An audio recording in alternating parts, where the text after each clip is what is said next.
भले जिंदगी सही यारवा जीली है, बाकी दिल न कौन लईकिन के दिहे रे। भले जिंदगी सही यारवा जीली है, बाकी दिल न कौन लईकिन के दिहे।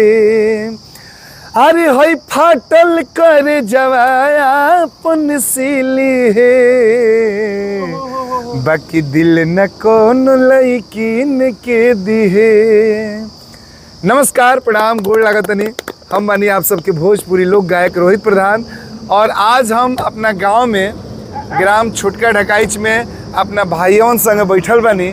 और ई गाना जो सुननी है दिल न कोनो लईकिन के दिए, रोहित प्रधान रिकॉर्ड्स के यूट्यूब चैनल पर आज ही छूटल बा। आप सब एक बार जाई और खूब अपन प्यार आशीर्वाद दी। जय हो।